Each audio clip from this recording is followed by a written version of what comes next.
Good morning students.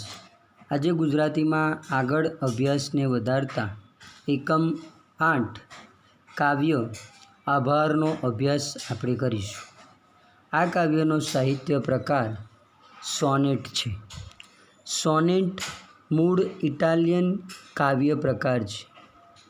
આ કાવ્ય 14 પંક્તિનું કાવ્ય એમ કરીને ઓળખાય છે.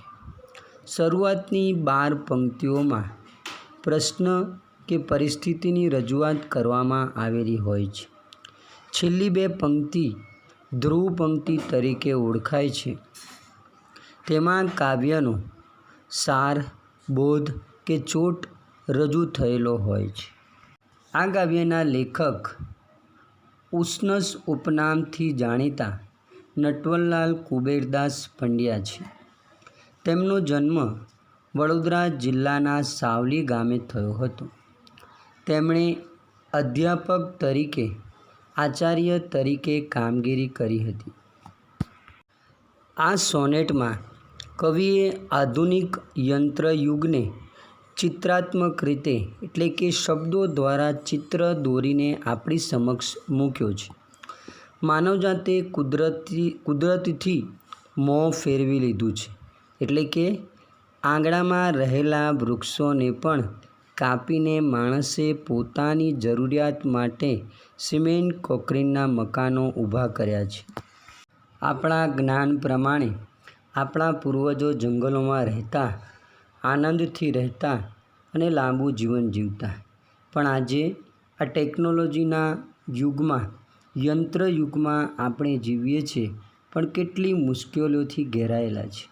અને એટલે જ કવિ કહે છે કે માનવજાતે કુદરતથી મોં ફેરવી લીધું છે. પણ કુદરતે તેનો આદિમ મહિમા ગુમાવ્યો નથી. એટલે કે કુદરત હજુ પણ આપણી પાસે આવવા માટે એટલી જ તત્પરતા અનુભવે છે. તે કોઈને કોઈ સ્વરૂપે આપણી આજુબાજુ, ફણગા રૂપે કે બીજા કોઈ પણ સ્વરૂપે આપણી સામે હાજરા હજુર જોવા મળે છે. અને એટલે જ કવિ પ્રકૃતિ તરફ આભારની લાગણી વ્યક્ત કરતા કાવ્યને આપણી સમક્ષ મૂકે છે. પહેલાં હું કાવ્ય પંક્તિ વાંચીશ અને પછી સમજાવીશ. તો ચાલો જોઈએ. અમે તો આકાશ ભણી પીઠ કરીતી ભીંત ચણી, અરે સારું છે કે હજી પણ અમારા ઘર મહી ઘણે ઊંડે ઊંડે ઉડતી ઉડતી આવી ભીતરે ગૂંથે છે માળાઓ કબૂતર, કપોતો, ચકલીઓ લઈ આવે થોડું ગગન ઘરમાં એ મિસ વળી અમો સૌના ઋણી નભતી ઘરમાં જેથી નભતા. અહીં કવિ એમ કહેવા માંગે છે કે અમે તો ભીત ચણીને આકાશો તરફ પીઠ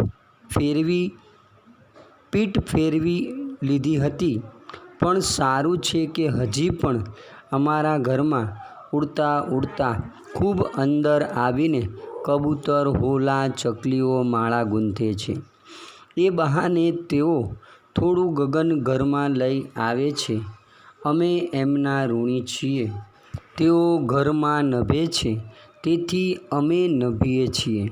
હજી સારું છે કે રસોડામાં માથા ઉપર તણખલા, ઝીણી ચીંચી ટહુકા અને મલમલતી પીંછાઓ ખરતા રહે છે. કુદરતના આવા સ્વભાવના કારણે કવિને આ ખૂબ જ સારું લાગે છે. હજી સારું છે કે શિર પર રસોડે તણખલા, ઝીણી ચીંચી ટહુકા મલમલી પીંછાઓ ખરી રહે. હજીએ આવે છે વનની લીલી કહેવા પરીકથા, હવામાં આગેનું પરણ મનમાં છેક ખરતું. હજી તો સારું છે ભીંત તરાળમાં માથું ઊંચકી, વિના પૂછ્યા ગાંઠ્યા તૃણ નીકળતું ફક કરીને. અહીં કવિ કહે છે કે હજી સારું છે કે રસોડામાં માથા ઉપર તણખલા, ઝીણી ચીંચી ટહુકા અને મલમલી પીંછાઓ ખરતા રહે છે. હજીએ વનની લીલી પરીકથા કહેવા માટે પર્ણ ખરીને દૂરથી મારા મનમાં આવે છે. હજી સારું છે કે ભીતની તિરાડમાંથી માથું ઊંચકીને પૂછ્યા વિના ઘાસનું તણખલું ફૂંક કરીને નીકળે છે. એટલે કે કવિ કહે છે કે ભીતની તરાળમાં પૂછ્યા વગર જ ઘાસ ઉગે છે.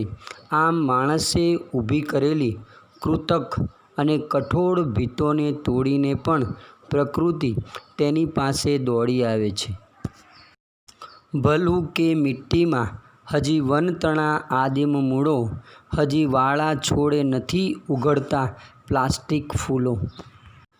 આ પંક્તિઓમાં કવિ એમ કહેવા માંગે છે કે સારું છે કે માટીમાં હજી વનના આદિકાળના મૂળો સચવાઈ રહ્યા છે, જેથી વાડા કે છોડે પ્લાસ્ટિકના ફૂલો ખીલતા નથી.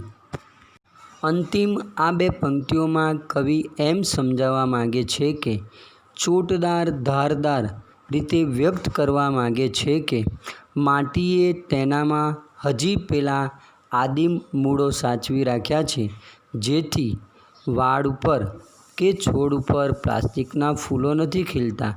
માણસ ભલે બદલાયો, પણ પ્રકૃતિએ તેના ગુણધર્મો જાળવી રાખ્યા છે. તે બદલ કવિ આભારની લાગણી વ્યક્ત કરે છે. મિત્રો, આ કાવ્યમાં શીખવાની બાબત એ છે કે પ્રકૃતિ વાતાવરણથી દૂર થતો મનુષ્ય કદાચ થોડું ભૌતિક સુખ મેળવતો હશે, પણ પ્રકૃતિના તત્વો પાસેથી મળતું ઘણું ગુમાવે છે. તેનાથી આપણે માહિતગાર થવું જોઈએ.